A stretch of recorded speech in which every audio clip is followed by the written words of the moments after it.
everybody. Welcome to What Had Happened Was. What had happened was. What happened was. What had happened was. Oh man, the quiet storm. Quiet storm, Karyn. Yeah, right. Yeah, baby. What's up? Karyn Bryant here. Hey, how's it going? Here with. Hey, I am Angela Overkill. And this is, yes. I believe, episode 36 of What Had Happened Was. Dang. Yes, Dang. we're moving along. We rolling. I know. And you know what? The other day, Angie, it reminded me, though, that we should maybe, for some folks who might just be finding us, because that is the thing about podcasts, people find you every week, to let people know that we talk about MMA here and we do talk about pop culture, but we do want to say that we're very welcoming to the newbies, right? So if you guys have questions and there's things about MMA that you don't really know, and like, to be honest, a lot of the guys' shows, if we're really being honest, are like, they're all alpha-ing and like trying to be the smartest dude in the room. And I know everything. I know everything. And we know a lot, but we also don't pretend to know more than we know, but we also just like maybe kind of take a little bit more of a lighthearted look at some of this stuff. But I think that's a fair description. Yeah. Yeah, it's like ladies' night, but we also get down with blood and guts and punching people in the face, drinking beer, and I don't know, that kind of thing. If you're that kind of lady or that kind of guy that likes to hang out with ladies, then there's a place for you. That's right. That is right. And so we will talk UFC Vegas 39. Where Marina Rodriguez and Mackenzie Dern got fight of the night in the main event. You were actually working, and I had the weekend off. But how was work for you? How'd it go, even without me there? I mean, whatever. I know, man. I'm dying for another chance to work with you. It was a year ago yesterday that we worked together in Abu Dhabi. Yeah, yeah. Oh wait, not yesterday. A year ago, like last week. But it was something like that. Yeah, it was October. It was October, and that is crazy. I was just like, wow, I can't believe that was only a year ago. It felt like yesterday, but at the same time, it's been too long. We got to work together again. Hey, I know. Hey, ESPN.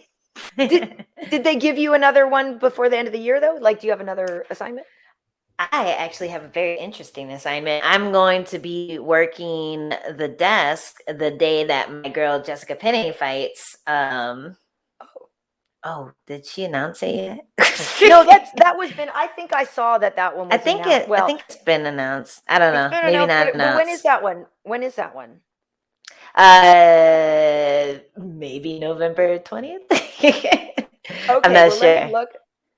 Because I think I'm probably on that one. Yeah, because and Karyn on November 20th, I'm anchoring. Oh, on the desk. Hey, that's dope. Yeah, that's gonna be great. Gonna be like, what happened, Jess? What happened? That was cool. Yeah, you were there with Bilal and Suga, and that was the other thing too, is I haven't seen Suga in forever. So I'm glad to see him back. But you guys had a good time? Yeah, we had a 4-man desk, or three-man, one woman, and it was pretty fun. It was actually really easy, just because we were all bouncing ideas off of each other and just having a conversation, good flow, good chemistry. So yeah, it was fun. And I really like Dan too. Dan Healy. He's a fun traffic cop. He's no Karyn, but he'll do. I mean, I see him reading a lot more than I do. It's funny how people say that I read everything, and yet somebody else. I love Dan. No, he's actually a really good guy. I know he is. He's a really good guy. He's really sweet. He's really sweet. But I like the shade. I toss shade. I'm just saying. So, the thing about it is if I'm honest, like, that's what I do. And the thing that's interesting is, like, a lot of other people get to do other things, right? So Dan gets to work on this show and work on the weigh-in show and call fights and do this and do that. And only one of us only gets to do one thing, and that's me. But anyway. Oh, well, what are you doing in November? What's your title? Rest. What do you mean? Are we gonna be on the desk together, or are you doing like interviews and stuff? Okay, perfect. Yeah. No, you'll be at the desk. That'll be dope. Yeah, it'll be cool. But one day, maybe one day, we'll get to work together where we actually get to call fights and I would do, like, the play-by-play, and you would be the color analyst and stuff. But I also have some other things going on that that when they hit, Angela, Ooh, gonna be so good. Is it gonna be bloody? They hit. It's gonna yeah, some of it's gonna be bloody. Like it's just gonna be real good. So I could just, all I'm just saying is just I will accept all of the positive energy right now, because I'm working on some really good stuff, and I really believe it's gonna take off, and and everybody will be like, damn, that's the coolest. Well, I can see by your face that it's probably going to be really dope. So I'm excited. Yeah, like it was an idea that like when I came up with it and when I thought about who I wanted to do it with, I like literally sat my ass down, and I actually, if I'm being 100% honest here, I actually started crying because I was like, holy crap, like this could be the one. Because I could really use it if I'm honest. Like, I don't know, like I do a lot of this. I do all of this myself for people who don't know, since the beginning of the year. All of this stuff, I've been doing it all myself. All of the tech stuff, everything that was MMA Heat, I'm turning it into festivities. And so I've done all the tech and all of this and all this stuff. But in the meantime, I've also been coming up with all these ideas to take out and pitch, because I feel like there's like a floodgate has been opened in terms of creativity and opportunity and just a whole lot of like positive new life stuff. So my brain has been like firing like crazy, and I've been coming up with all these great ideas. And like when I came up with this one, I was like, I know, and that is what happens. That's what happens. That's what happens when you take control of shit. Take control of your stuff, and and so I literally, when I thought of that idea, I was like, oh, this could be the one. And then when I put the people, and I was like, because it was something that I was like, well, I would want to watch that. You know what I mean? So yeah. Exciting. And then my people told me where they were going to take it out and try to start selling it this week, and I was like, that would be dope. You know what I mean? If it goes there. So yeah. No, like, we ain't playing, Ants. We ain't playing. KP's got big plans. Big plans in the making. Maybe one day you'll tell us what it is. We will. I will when it sells. You're going to see one of those posts where it's like, Dateline Hollywood, KB sells her genius idea, and all of you can go suck an egg who said no to her in the past in her You'll life. Be like a Squid Game director. Have you seen that? Well, yes. Yeah. So that's what I was going to ask you about, because no spoilers here, folks, because I'm actually not done with the show yet. But Squid Game is amazing, and my daughter turned me on to it. She was like, "You haven't watched it yet?" I'm like, "No, I haven't seen it yet." And so that's what I was doing this weekend, was binging a lot of Squid Game. I think I watched 6 episodes, maybe. Like I said, no spoilers. But the last thing I saw, number 29, just found out some big info and was like, oh, and then the episode ended. I think if you know which one I'm talking about. So. It's great. And I just told my brother about it too. I'm like, bro, you watch the Squid Game? And he said no. And I said, okay, well, it's really violent. Like, tell your girl it's really violent. So if she's not into that, let her know. But yeah, my 15-year-old is one who turned me on it, because she's so into manga and anime and all this. And I was like, I wonder if Angie's watching it. And then you're like, of course, you've seen every bit. You've watched. I finished it from so fast. Like as soon as I saw it on my Netflix, like, hey, maybe you want to watch this. I was like, yep. And then I watched the first episode, and I fell asleep on the first episode. And then Adam, my husband, woke me up. Everyone says that they don't know about my husband. Like, I know everybody thinks you're very open. I think it's because I didn't take his name. Yeah. I was trying to be a bad bitch back when we got married. It was a long time ago. But I do have him tattooed on my finger. So there you go. But he woke me up and he said, bitch, watch that shit again. He didn't call me a bitch, but he said, watch it because it is amazing. Like that first episode, it's a little slow in the beginning, but once you get to the end, you will not regret it. So definitely jump on that Squid Game train. Yeah. And did you, I think I know the answer to this, sub or dub? Sub or dub? Yeah. Meaning, did you watch it with subtitles or the dubbed version? Sub or dub? Don't you know that the manga lingo, the anime lingo, the sub or dub? No, I haven't been in forums or anything. I just get it from kiddo. She's just like sub or dub. Yeah. All the anime, and we always watch sub. Always sub. Yeah. Okay. There's when you watch the thing that people don't realize is that when you watch it dubbed, they have to re-record a lot of the sound as well, like the background sound and everything. Right. So it sounds a lot cheesier. That's why it sounds like a weird kids cartoon when you watch it dubbed. And it works for anime a little bit because it's already put in there. You can just pop the voices out and pop in new voices. But with real action, live action, you want the sub. Yeah. And Yeah, the I acting agree. is amazing too. You lose the acting when it's dubbed. Yeah, because I actually at the beginning I did watch dubbed because I was doing other things. Like I had it on and I was paying attention, but I had it on and I was doing other things. And then a couple episodes in, I realized I was like, no, I need to watch the sub version because it's going to be better. And like you said, like sometimes, and I'm a person, I've done voiceover work in the past too, and so that's the same thing. Like I know what you're talking about when you know the person is cheesy. And for example, I'm not giving anything away, but the woman who is not the younger main girl, but the other woman, you know how comically bad that dubbing would have gotten. Like, you know what I mean? With her, like it would have been horrible. Was she supposed to be she's already Chinese? over the top, right? Yeah. Like was she supposed to be like Chinese and like a stereotype or something? Right. Yeah, that was pretty funny though that you could still pick up on that even with the subtitles. But that was dope. Hey, I did some voice work once too. It was just for what? It was really short. It was for what was it for? It was for that anime. It's one of the ones I don't watch, so I don't remember the name, but it's the one where they auction off demons, people with demon blood in them. What is it called? Dang, the comments gonna tell us again. They came out with Bianca Belair, and comments are gonna tell us. But there's a bunch of demons, and you have to but they're like the good guys. And if you have demon and human blood, then you're even more unique.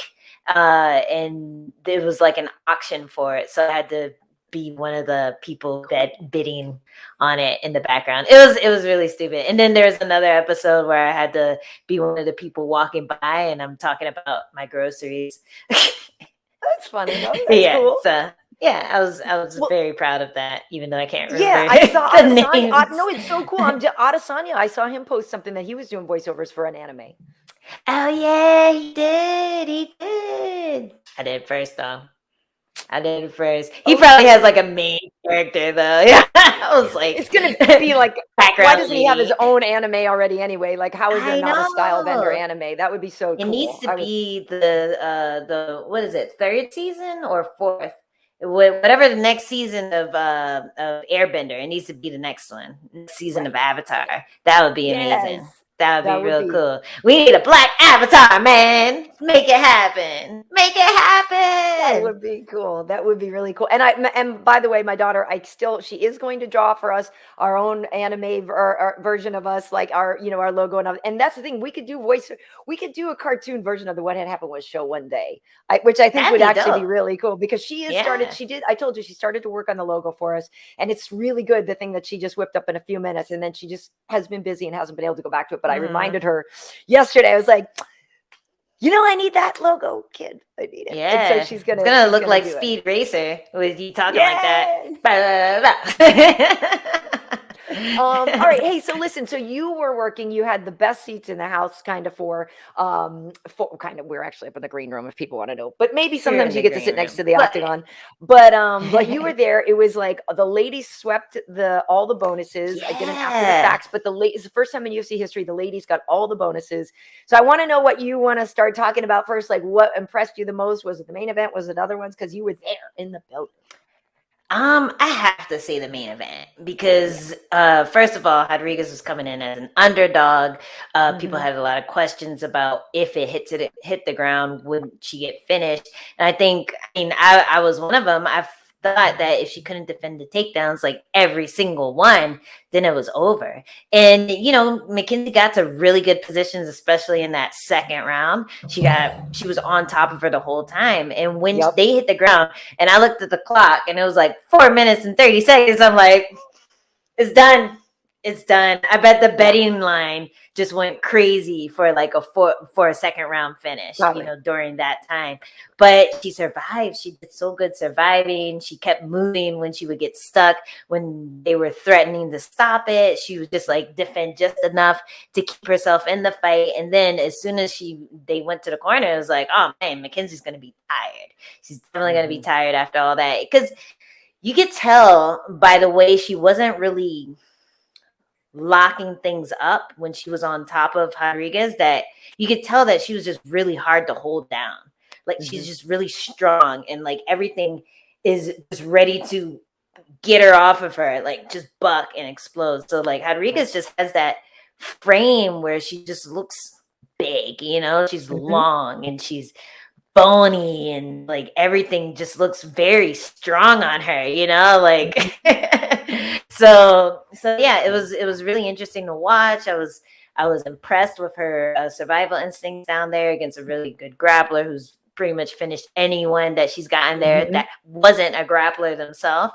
And yeah, we screamed at the screen in the fourth round because she almost got another armbar like right at the end. She just got to mount and got that takedown. But man, I was so impressed with Rodriguez's striking, how she stayed disciplined. She didn't get crazy. She didn't leave openings for Mackenzie to swoop underneath her and get a takedown. She was just very good. She did what she did, but she was very, very cautious as she did it. And I think it was probably the most disciplined she's been to her game plan in all of her fights. So that was really cool to watch.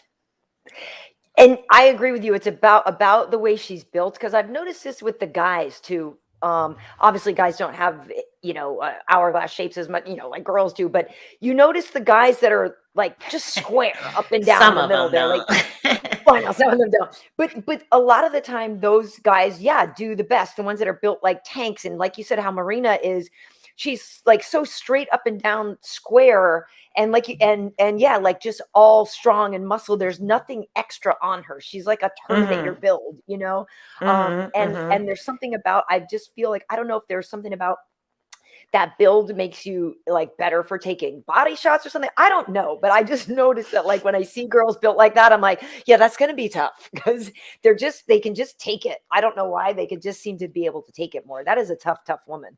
And I love her idea. Well, go ahead. Yeah. Oh no, I was just gonna say, and she's been doing Muay Thai since she was 12. That's like a lot of blunt force to the forearms, to the legs. She's toughened up those muscles and those bones, So like people always talk about kicking the bag, and how kicking the bag over and over again, it builds up just makes your bone thicker, like all the, I forget the name of it. You told me the name of it once. The calcification of it, or the calcification. Yeah, right. Yeah, like if you see an X-ray of my hand, these two bones are way thicker than the other two bones, and that's because every time I punch, and I'm punching every day really hard, it's just like micro fractures that heal, and they just keep getting bigger and bigger. Those bones do. So the same thing happens with your shin. Same thing happens with your forearms when you're blocking kicks. Like just like you're taking this blunt force, and it just makes you stronger. So when she's pushing, when she's bench pressing Mackenzie off of her, it actually makes her move. I don't know if that has anything to do with it, but my brain goes there when I look at her frame and I see just how strong she looks. Yep. Yeah, she looks very strong, and obviously she is. And yeah, like you said, she I mean, I think it's a pretty safe to say that most other people would have been submitted in round 2. Mackenzie was so aggressive and was all over her, and there were so many cool things that Mackenzie was doing with her legs, even, and moving her. Like she is such a wizard. And it's so incredibly interesting to watch her. Like you could watch the chess match playing out, and she's like real occupied up here with your head and your neck, but meanwhile her legs were doing things, and she's getting hooks in, and like she's setting up. She almost set up like she was doing crazy things with her legs that people can't even do with their arms. You know what I mean? And so it was incredible. But you know what I'm going to say? The sneaky cheeks were making me very, very nervous with Mackenzie. And the thing is the cameraman, they were like, well, we have to shoot this angle because like this is where the business is happening. Like we have to show this because this is the most important thing of like what she's doing. And like all it was business. Like, all the business. And I was just like, yeah, the sneaky cheeks. And I was like, please don't have a heart. Like I just get so nervous that we're gonna have a really, really bad accident sometime. And it makes me very nervous. But doesn't make Mackenzie nervous, obviously. But yeah, I was just really impressed with both women, and I love the idea of Rodriguez like calling out Joanna. I think the two of them together would be amazing. That would be an incredible fight. That would be a great fight. I really want that. For some reason, I forgot about Joanna. She just hasn't been active. I don't think she's been asking for fights. I'm not sure. But I would love to see that happen. Is she booked right now? No, and I think that was the thing is because Marina, I guess, kind of put Joanna on blast a little bit for holding up the division, right? Because she hasn't fought in a while and she has a very high ranking, but it is because, like Joanna's been in wars. And so this woman needed a break, But yeah, it's been a while since she fought and she probably has to start thinking about booking a fight soon, I would imagine. Yeah. Yeah. Do it, Joanna. Get to work. No. That would be a really fun. I'm feeling myself today. I was just gonna say, but you call all the girls in your division hoe. Like that's a generic. Everyone's a hoe. My friends are the biggest hoes for sure. Check out their OnlyFans. They're all hoes, but I love them. If I call you a hoe, it means I respect you. So just putting that out there so no one jumps out there and gets offended. But yeah, I'd love to watch those two hoes fight. That'd be amazing. It would be amazing. Okay, so the other fight that might happen. Did you see Agapova's post-fight speech where she went off on Marina Moroz? I think it was, and she went off. I wish I had a teacup. I was like, ooh. that was really funny. Agapova, I was telling somebody, probably like Rashad or something. Agapova seems like the type of person who would like kill for you, but if you cross her, she would stab you. So when I read because I read about the Moros drama before, and I was like, oh, I can see that. I can see her threatening to stab someone. Like, yeah, she just seems like a very passionate person. But she said it was all lies. Moros was basically, they had an argument about something, and then she went and just smashed her name all over the media.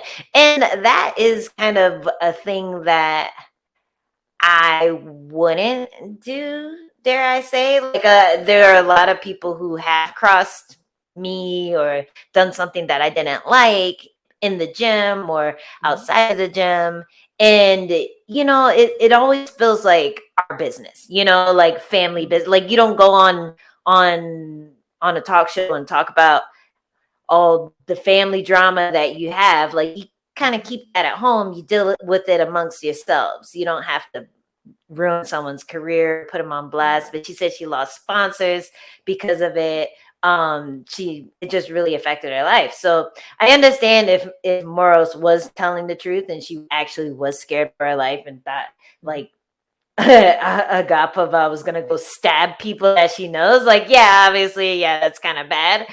But if she was just being a little salty after a bad training session or just a disagreement, and I don't know. It's just a lot of drama there. I really would like to be a fly on the wall when that all went down. That's so interesting. It's really interesting. But she's funny, man.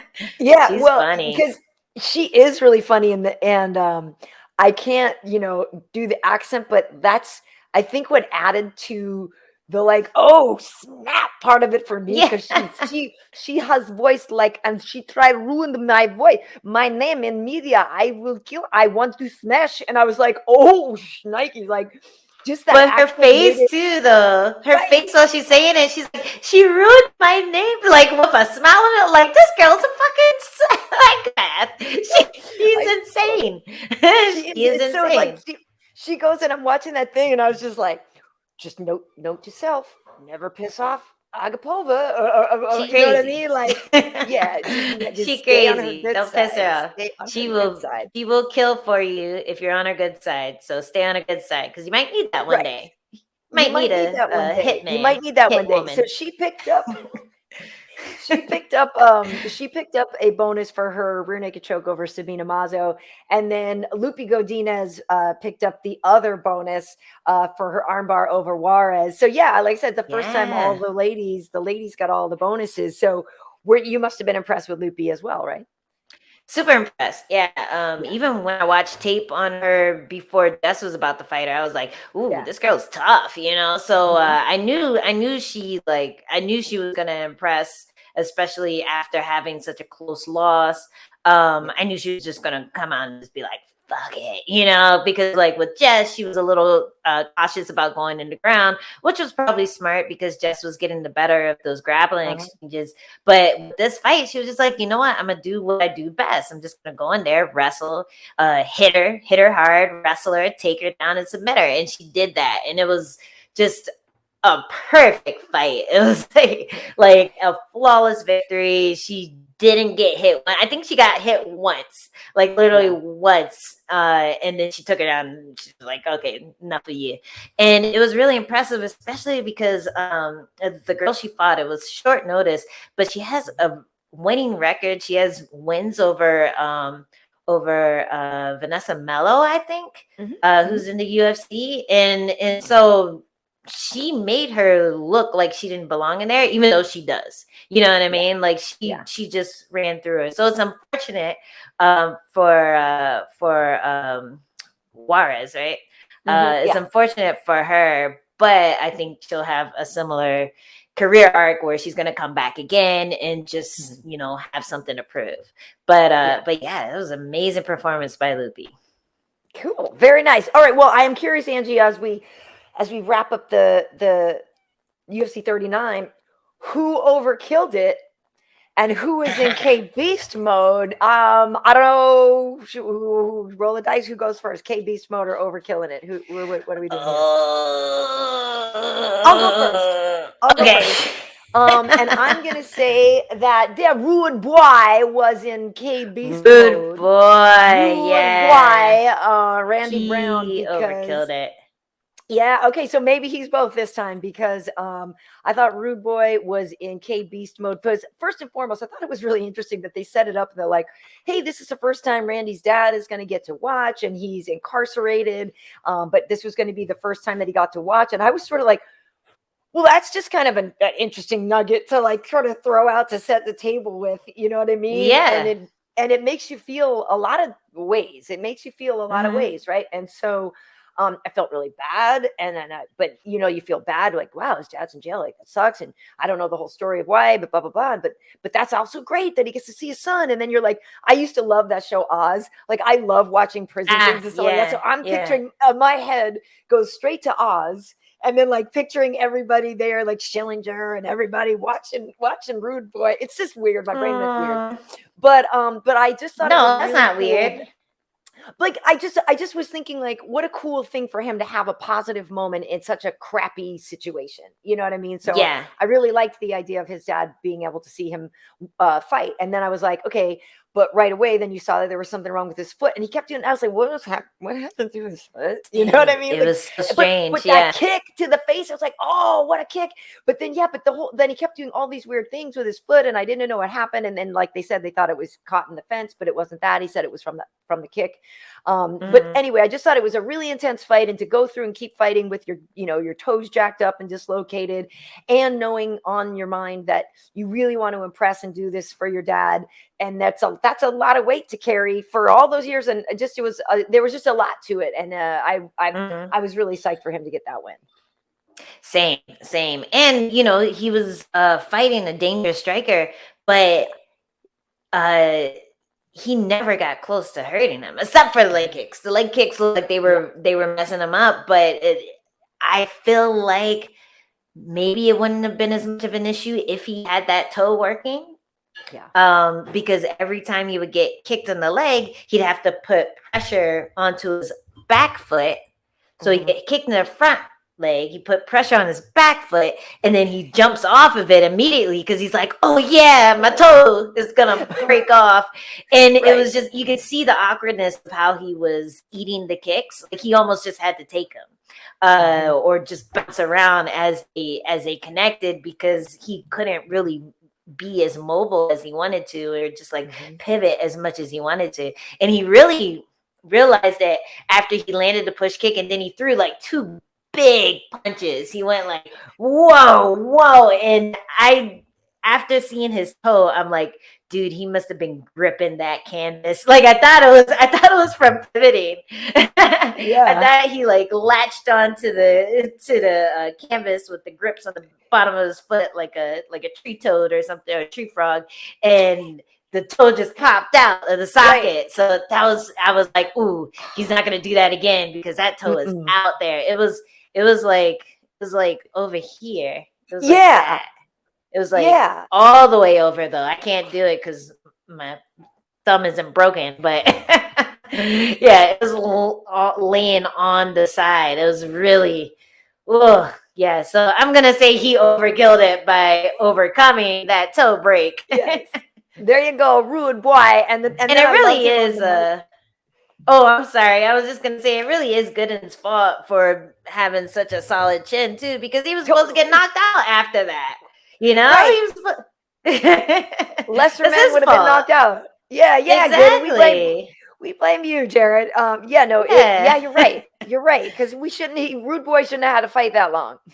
Exactly. What are you doing, man? No, that guy's gonna go somewhere. I think once he gets back to it, he's definitely gonna have a lot of success in there. But yeah, Randy was just on another level. And his post-fight speech, please, Miss Jamaica. Well, that's what I was going to say. It was so great to hear him get on the mic, and we're all like, Boyakasha, and all this, because remember the other night when you and Uriah were on with us on Tuesday Night Festivities with Hinata Laranja, and we had Uriah doing all his patois on the mic, and it sounds so incredible. So people can, if you're watching this on YouTube, you can see that that clip is on my YouTube channel too, and also on my Instagram, and it says, I think it's titled like, Uriah goes, crazy with Jamaican patois or something on the mic, but it does sound so good. And we really need UFC Kingston or UFC Jamaica or something. Yes. It would be so fun. Like when the world opens back up, could you imagine like how in Fight Island how they have the octagon on the beach, and that's not really where the fights were, but like in Jamaica, could you imagine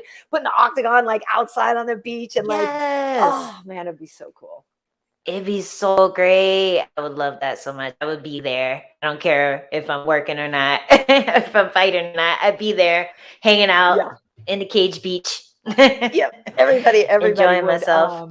It was cool. So it was a good night for the ladies, and also Alexander Romanov he didn't get a bonus, but he's now on the up with the heavyweights on the longest win streaks. I think he's in like 3rd place now. Cyril has 7, and then Francis and Tabura have 5. And then Romanov, Aspinall, and Dawkins, I believe, all have 4 in a row now. So good for him. And Tim Elliott. Tim Elliott got on the boards too with his first takedown. He became the 24th UFC fighter to score more than 50 takedowns. Good job, Tim. He's so crazy and awkward. I love it. Awkward MMA. He really is. Yeah. So that was a really close fight too. I didn't get to see that one. No, I didn't get to see that one. Was it close? It was a really close fight. I was really upset because I really like him, Nicolau, I don't really, I'm not too familiar with, but Tim, he has that history. He had that crazy fight with Mighty Mouse. So I was like really pulling for him. And it was just like, it was literally one of those fights where a takedown made the difference, He got taken down. He was too tired to work up. And then that was the decider of the fight. So it's unfortunate, but at least it was a good showing, and he was doing a lot of funny stuff in there. I made a little Street Fighter reference, but no one got it. But he was bouncing around on his front foot like half of the fight, and he looked like Adon from Street Fighter. It was really funny, but it was really effective too. And I think that's how he got that takedown, because he was like, boom, boom, boom, teep, oh, shot, and like the guy didn't know what was going on. So yeah, he's fun to watch for sure. Yeah, he is. I got to know him a little bit on that season of The Ultimate Fighter, when they had the 25ers on, and yeah, he came really close to beating Demetrius. Like, he came close. Mm-hmm. Yeah. No, He made it awkward. He did. For He's very sure. good. Yeah. He's very good. But yeah, this weekend I'll be back there. We have Aspen Ladd coming back around to face Norma Dumont because Holly Holm got hurt. And so what's your take on this? Because if folks want to know, last week's show, we kind of got into it about the missing the weight. And, I like Aspen, but she needs to make weight on the weight she's supposed to make on the day she's supposed to make it. You got to do it. You got to do it to be a pro. You got to do it. I think after this fight, she should just stay at 145. Like that has to be her weight class now, especially if she has to cut to get to it, like we'll see if how she looks at that weight. I feel like if you're working that hard to cut weight, you're going to be a better fighter at a higher weight class. You just have to learn how to fight a slightly different size of an opponent. You know what I mean? You're going to fight more like you fight in the gym. You're not going to have to worry about fatiguing as much. You're not going to have to worry about getting knocked out as much because you have a chin, you have water in your brain. It's not going to get rattled around and, like peas in a can or something. I don't know. That's not a saying, but you know what I mean? So I think she's going to fight better at 145. I really do. And hopefully that'll convince her to stop killing herself on the scale, because it's bad. It's bad for the sport. When people continually miss weight, it looks unprofessional, but it also like leads to a lot of health problems that she's not going to see until she retires. So I always encourage people with bad weight cuts to move up, man. You're not that small, Yeah, I mean, I guess for her, it's just that that there's just not as many fights, right? I mean, because the UFC featherweight division just really isn't that deep. So I can understand why you want to fight at 35. Title shot is right there. I get it. I know. I mean, yeah, the like title shot at 45 is easier to get to than the title shot at 35. Yeah, same girl. Yeah. You're gonna fight the same girl. Same girl, but at least you're getting paid. At least you don't die before you make weight, like that shit happens. It's scary. And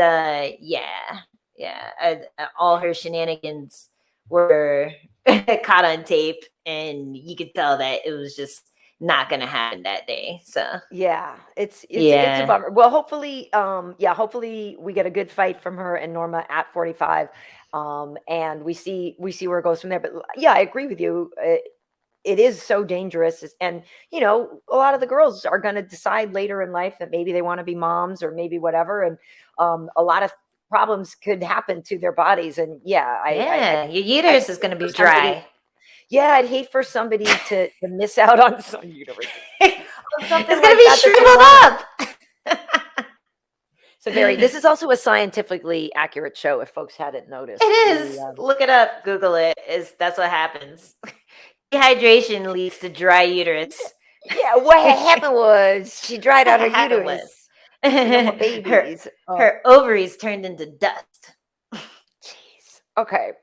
On another note, Angie. Yeah, let's move on. See, these are the things that the guys can't joke about, because they'll be like, no, don't talk about women.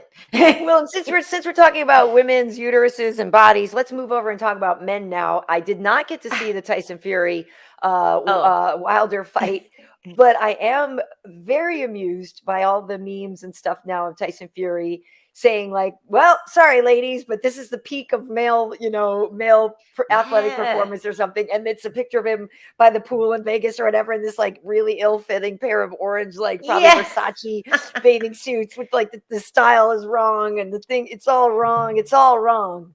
It's so funny. It's so that he's funny. The peak of male performance right now. Dude, he's all upper body, right? He looks like one of those games where you can go, okay, this is their head. Then you slide in a different like neck and body, and then you slide in a different pair of pants. So it's like a nurse with pop Right. jeans, and you know what I mean. Yeah, that's what that picture looks like. That's what that picture looks like. But it's so hilarious, and I love how he owns it. You know, like he's gonna start making it a desirable thing. You know, like having tiny legs and a big old bare upper body. You know how like dad bod became a thing. Is it a thing? Dad bod, yeah. Girls love people dad think bod. people think dad bods are attractive? I think girls without dads love dad bods. Oh. Apparently. Yeah. Girls with daddy issues. I'm not jumping rope all day every day for you to show up with a dad bod. Oh man, maybe it's a generational thing.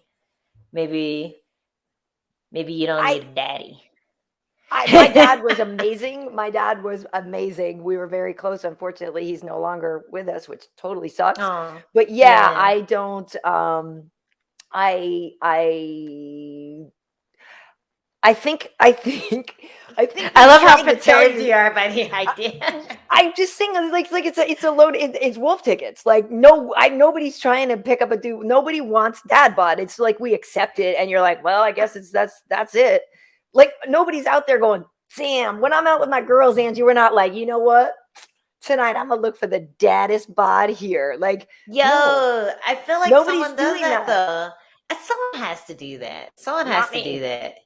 Well, sorry, dad bods. It's a conspiracy. It's a conspiracy. But the next dad bod is now Gypsy bod. There you go. Gypsy King bod. I'm saying, I get Fury it, bod. and I get that man strength. Yeah, that old man strength and the dad bod strength. I get it. It's the bear thing. It's the bear. He's got the bear thing going on. You know the bears. Big old burly. Oh, I know the bears. Oh, my friends love bears, and I have some friends that are bears, and they do very well. Yeah, they do very well, actually. If people don't know, just look up West Hollywood, look up bears. We're not talking about the Chicago Bears. Yeah, the bears. The bears. Yeah. Whole other thing. But yeah, unfortunately, I didn't get to see the fight, but I know everybody was talking about how incredible it was, and I did see the end and the finish, the knockout and stuff. And yeah, so I do have to say I love like Gypsy King's, like his vibe and his story and all that though. And like he's awesome. I just find those really pictures and that meme hilarious.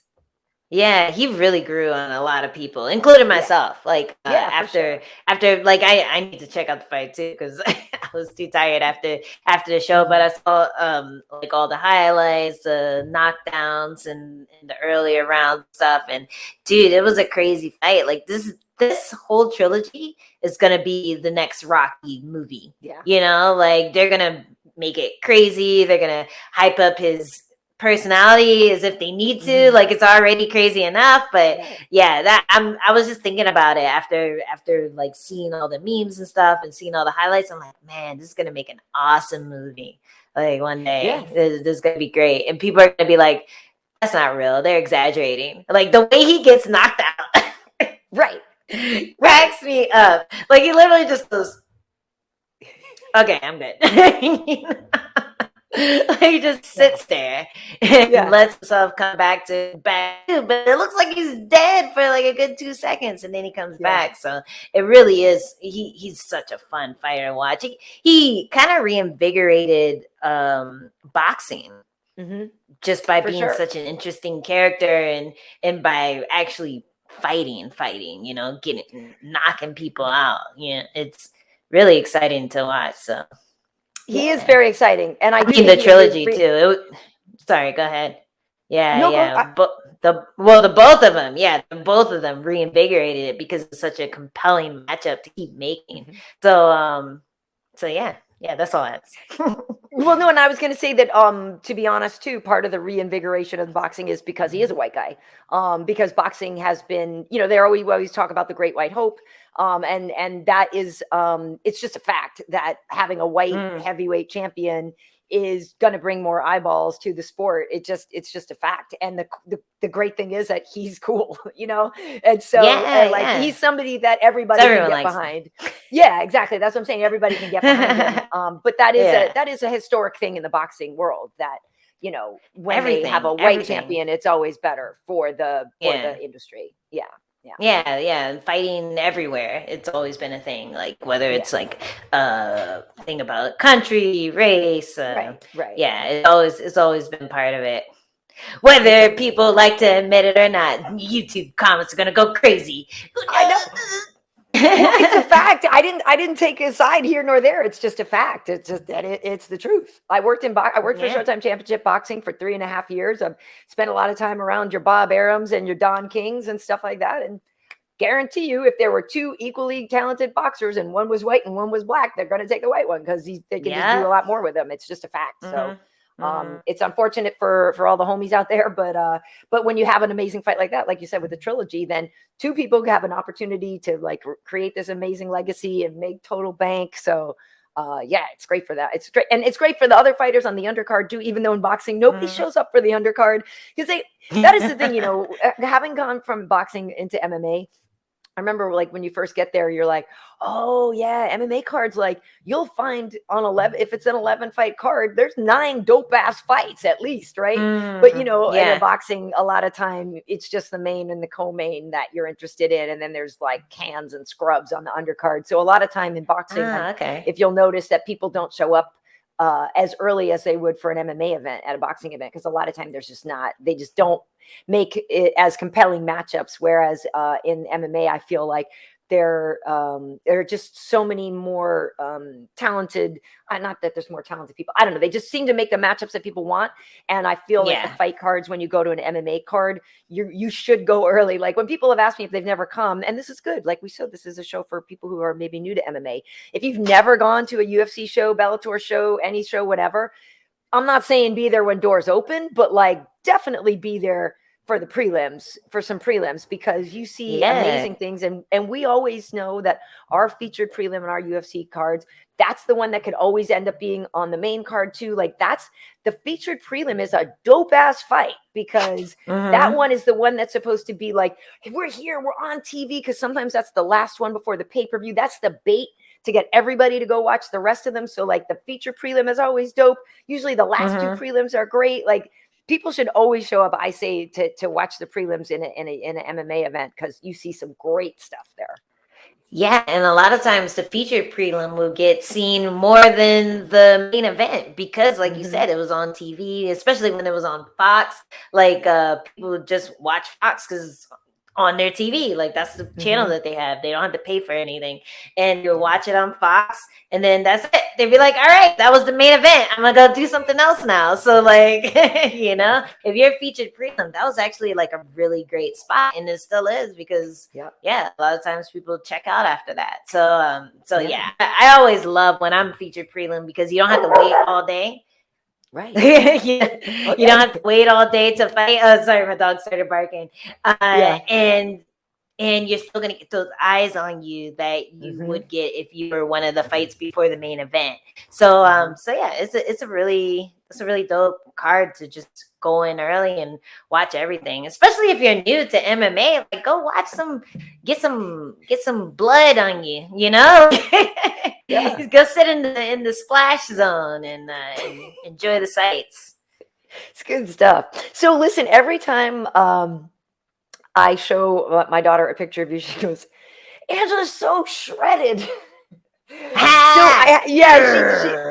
I have to ask, because I'm always working on trying to get my arms better, and I still need to work on my traps a little. They're a little better from jumping rope. But do you? Now this is a question. Do you do any? Like what's your weight and your strength and conditioning like, right? Because I know obviously a lot of that definition comes from just actually fighting and a lot of the grip strength, all that stuff. But like, what is your actual arm sort of weightlifting workout? My answer was going to be punching bitches in the face, but you stole it from me. You stole it, Karyn. That was my answer. Or hose, rather. Punching them hose. Hose in the face. Kettlebells are great.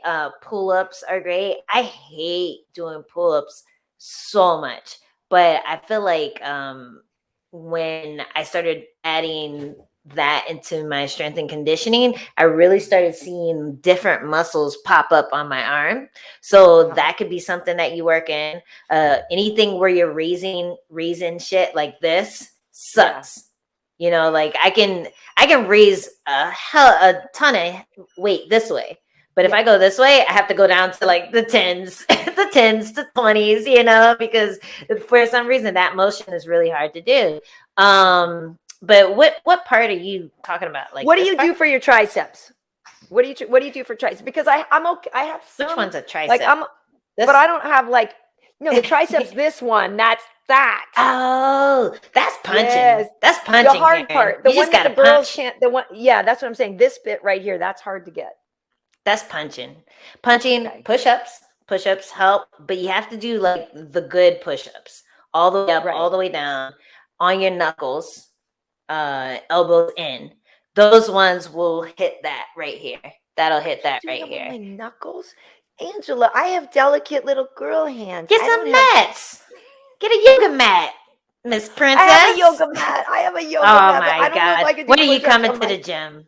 When are you coming to the garage? I need to. And my yoga mat is actually I'm looking at it right now. I know, because a push-up sucks. So I'm so bottom heavy. That's the whole thing, is like I can do like tricep dips and stuff like that, but pull-ups, like you said, my curl strength is pretty good, I think. But like pull-ups, that kind of stuff are so hard for me because I am very hourglassy and all of my weight is between my knees and my waist. Like I am so thigh heavy, whatever. So lifting my own weight even it's just hard. Like, but I'll squat like a muffa. You know what I mean? So before I started training, I looked like those coffee aliens in Men in Black. I've probably said this on this podcast a bunch. But do you remember Men in Black? I love Men in Black, of course.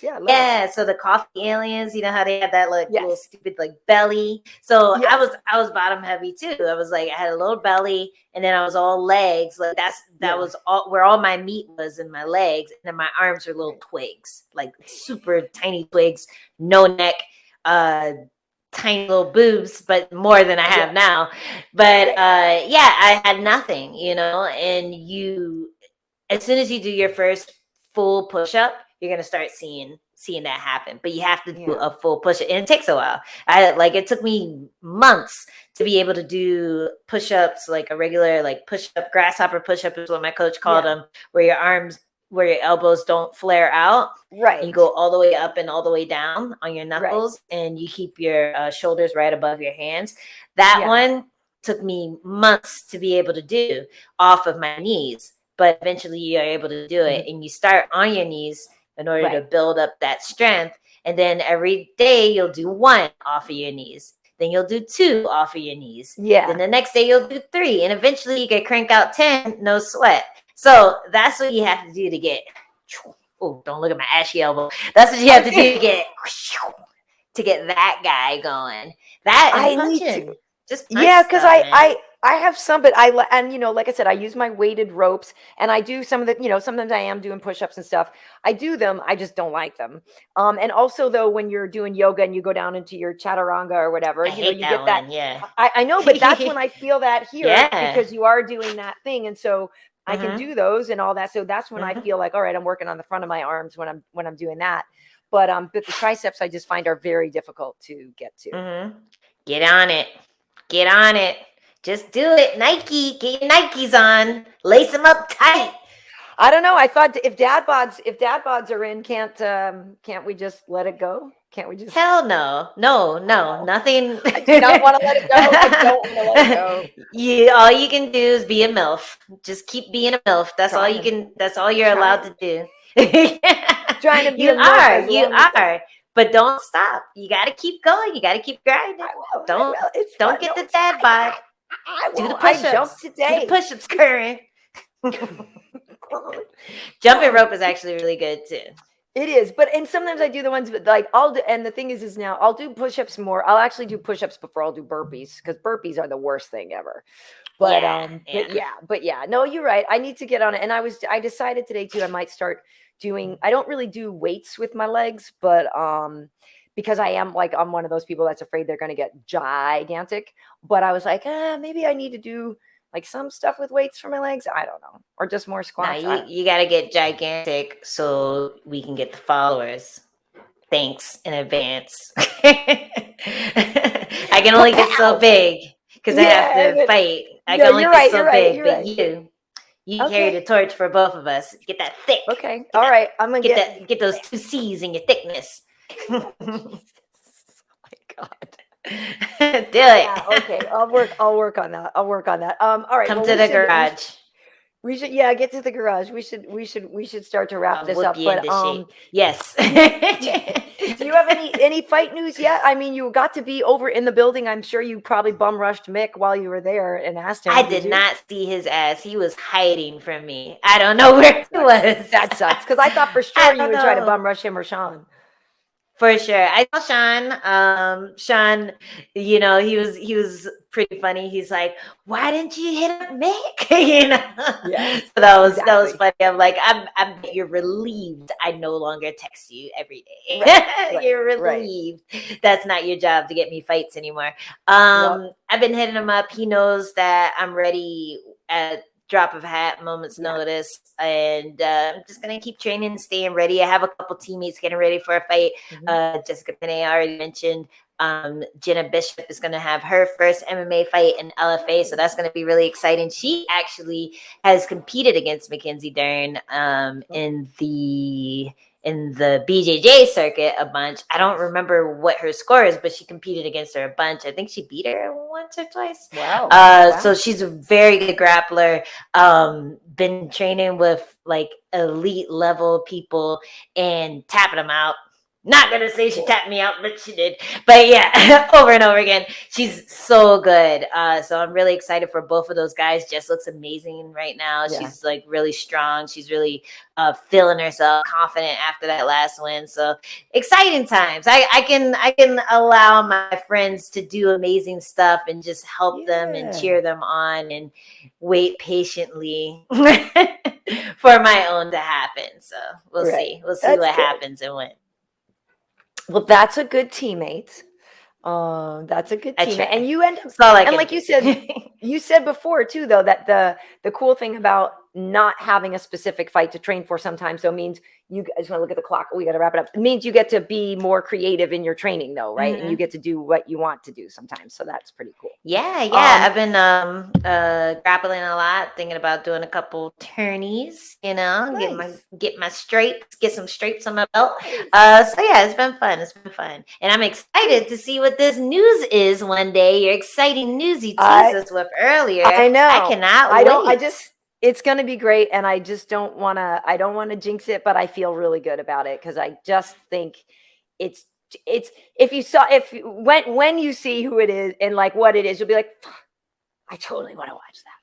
So, that's what I'm really hoping for. But in the meantime, you can find me at Karyn Bryant, Karyn.